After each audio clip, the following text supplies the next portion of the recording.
On May 10th, history was made in South Africa. Nelson Mandela became the country's first black president after centuries of white rule. His party, the African National Congress, won a decisive victory in the first democratic elections. Narrator. The inauguration ceremony took place at the Union Buildings Amphitheatre in Pretoria, attended by dignitaries from over 140 countries. Mandela, on screen. Never, never again will this beautiful land experience the oppression of one by another. For the first time, blacks, whites and coloureds celebrated together on the streets of Pretoria. Over 100,000 people sang and danced in joy, marking the birth of a new, democratic South Africa. On May 10, 1994, the world's attention was fixed upon the Union Buildings in Pretoria. A vast sea of humanity, a vibrant tapestry of all South Africans gathered under a brilliant sky. This was more than an inauguration. It was the birth of a new nation, a moment of profound historical catharsis. The air was electric with anticipation, a mixture of joy, relief and overwhelming hope for a future finally free from its past. At the center of it all stood Nelson Mandela. Accompanied by his daughter Zenani, he approached the podium with a quiet dignity that belied the decades of struggle. In that solemn moment, as he prepared to take his sacred oath, the weight of a nation's dreams rested upon his shoulders. He was sworn in as the first democratically elected president of a free South Africa. Sharing the stage was a powerful symbol of the country's complex transition. Thabo Mbeki, a stalwart of the anti-apartheid movement, was sworn in as first deputy president, representing the future of the new leadership. And in an extraordinary act of reconciliation, F.W. de Klerk, the last president of apartheid South Africa, became the second deputy president. The man who had overseen the old regime now pledged allegiance to the new, a testament to the peaceful revolution Mandela had championed. Mandela's pledge went far beyond the standard words of office. He vowed to uphold a new constitution founded on equality and justice. He devoted himself to healing, speaking of liberating all South Africans from the continuing bondage of poverty, deprivation, and discrimination. His vision was for a rainbow nation, a society at peace with itself, where the well-being of every citizen would be the ultimate measure of its success. Mandela reflected on the extraordinary human struggle that had led to this day. Out of an extraordinary human disaster, he said, must be born a society of which all humanity will be proud. A hush of anticipation fell over the amphitheatre at the Union Buildings, a space once synonymous with the unyielding power of apartheid. Then, a distant roar grew, pulling every eye towards the heavens. It was a moment of pure spectacle, a breathtaking display of military precision that would be etched into the memory of the nation. A perfect chevron of Impala jets soared overhead, their engines thundering a new anthem across the Pretoria sky. They were followed by helicopters, flying in tight formation, a testament to their skill. But this was more than just a demonstration of power. It was a painting of a new identity. From their fuselages streamed vibrant trails of smoke, black, red, green, blue, and gold. These were the colors of the new South African flag, a rainbow unfurling in the air, symbolizing the unity and diversity of the nation reborn. Each color told a story, a promise for the future, visible for miles around.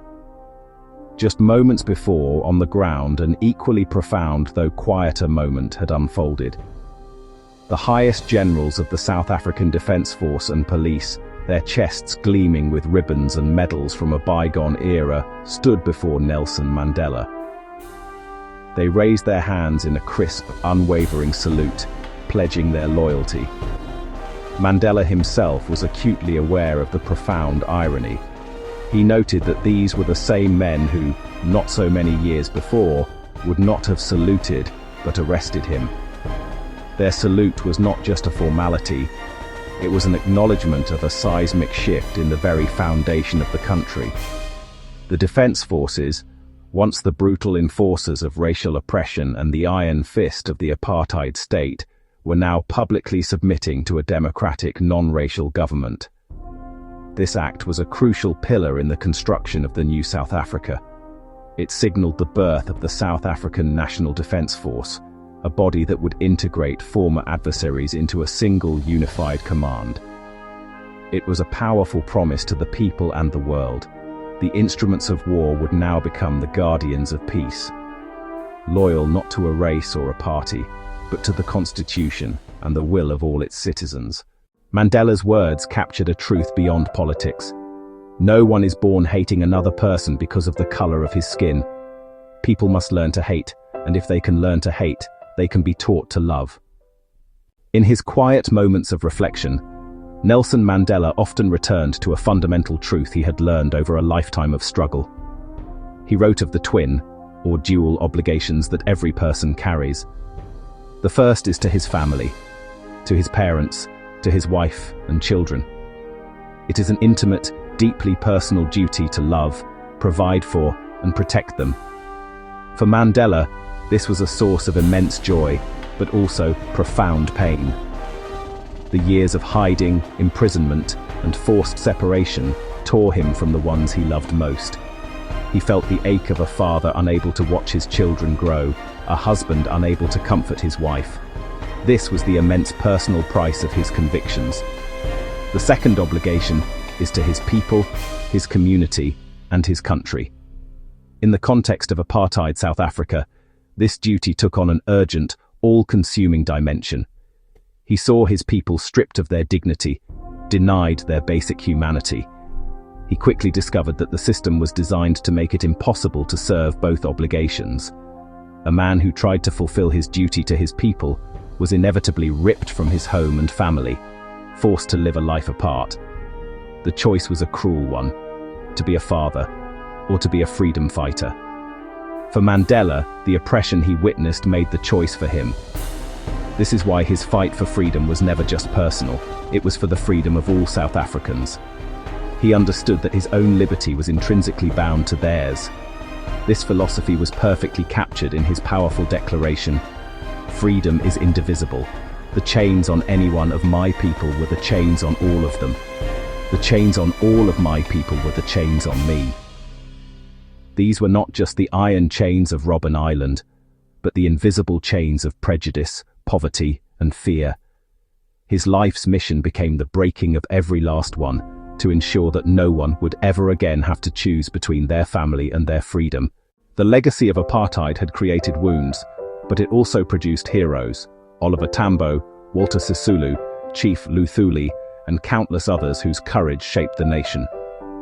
Mandela saw himself as a continuation of their struggle. Nelson Mandela's inauguration was more than a political event. It was a triumph of humanity, courage and love over hatred and oppression. A new era had begun, not just for South Africa, but for the world.